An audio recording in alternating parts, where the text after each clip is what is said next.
ঈদের বাকি আর মাত্র দুদিন, এরই মধ্যে ঢাকার বাইরে জমে উঠেছে কোরবানির পশুর হাট। আমরা ঢাকা এবং ঢাকার বাইরের খবর জানতে চাই। আমাদের সহকর্মীরা যুক্ত হচ্ছেন কোরবানির গরুর হাটের সবশেষ খবরাখবর জানাতে। শুরুতে রাজশাহী থেকে তারেক মাহমুদ। তারেক, কেনাবেচা কেমন চলছে? দাম নিয়ে ক্রেতা বিক্রেতারা কি বলছেন?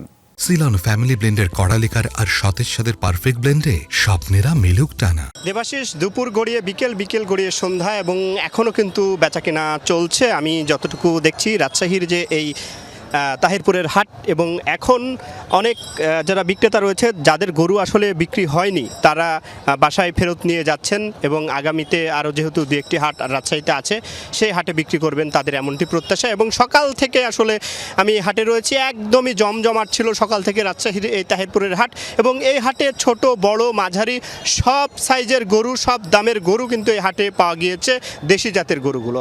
এর পাশাপাশি ছাগলের হাটও ছিল, এবং এই ক্রেতারা বিভিন্ন জায়গা থেকে এসে কিন্তু আমি সকালে যেমন দেখেছিলাম যে দাম একটু বেশি ছিল, তারপরে দুপুর থেকে বিকেলে কিন্তু দাম কমতে শুরু করে, এবং তারপরে বিকেলের দিকে কিন্তু দাম কমে, এবং বিকেলের দিকে বেচা কেনা একদমই জমজমাট ছিল।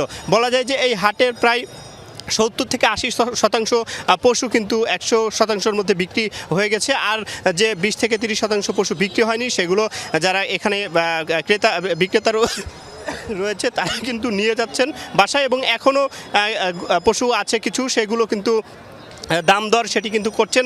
এবং শেষ সময়ে যেহেতু সে কারণে রাজশাহীর বিভিন্ন জায়গা থেকে এই যারা ক্রেতা রয়েছে তারা এসে কিন্তু তাদের যে কোরবানির যে পশু তারা কিনছেন। এবং বলা যায় যে অন্য হাটের থেকে এই তাহিরপুর হাটে আজকে অনেকটা কম দামেই কিন্তু পশু বিক্রি হয়েছে। ক্রেতা এবং বিক্রেতারা আমাদেরকে তাদের মাধ্যমে আমরা কথা বলে এমনটাই জানতে পেরেছি। দেবাশিস, ধন্যবাদ তারেক। রাজশাহীর খবর জানলাম, এবারে ঢাকার খবর জানতে চাই। দিয়াবাড়ি পশুর হাট থেকে যোগ দিচ্ছে সহকর্মী তানভীর মৌসুম। তানভীর, ঈদের তো দুদিন বাকি, হাটে ক্রেতা সমাগম ও বেচা বিক্রি কেমন দেখছেন? শিশু আছে, বয়স্করা আছে, তাদের কি দেবাশিস, ক্রেতা সমাগম অনেক, কিন্তু বেচা বিক্রি সে তুলনায় কম। যদিও ঈদের মাত্র দুদিন বাকি এবং আজকে ছিল শুক্রবার, এবং শুক্রবারে জুম্মার পরবর্তী সময়টাতে এখন যেহেতু সন্ধ্যা নেমে এসেছে সেহেতু আসলে কেনা বেচাটা আসলে অনেক বেশি হওয়ারই কথা, কিন্তু আমরা আসলে দেখছি যে আসলে কাঙ্ক্ষিত পরিমাণে কিন্তু আসলে কেনা বেচা হচ্ছে না। এবং এর মধ্যে যারা ক্রেতারা আসছেন তারা কিন্তু বিভিন্ন জায়গায় যাচ্ছেন, গরু দেখছেন, এবং যদি বলি যে তারা কিন্তু আসলে বিভিন্ন জায়গায় দরদাম করেই যাচ্ছেন। দরদাম করে গেলেও কিন্তু তারা তাদের পছন্দের পশুটিকে ক্রয় করতে পারছেন না, কারণ হচ্ছে দামের মধ্যে বনিবনা না হওয়া। অনেকে বলছেন যে এবার আসলে দাম অস্বাভাবিক রকমের বেশি। তবে এরকম অস্বাভাবিক রকমের দামের ব্যাপারে ক্রেতাদের যে দাবি, সে দাবির মধ্যেও কিন্তু আমরা দেখেছি যে অনেকে কিন্তু 3-3.5 লাখ টাকা দিয়েও কিন্তু তারা গরু কিনে নিয়ে গেছে, এবং ছোট থেকে শুরু করে বড় আকারের গরু সবই কেনা হচ্ছে।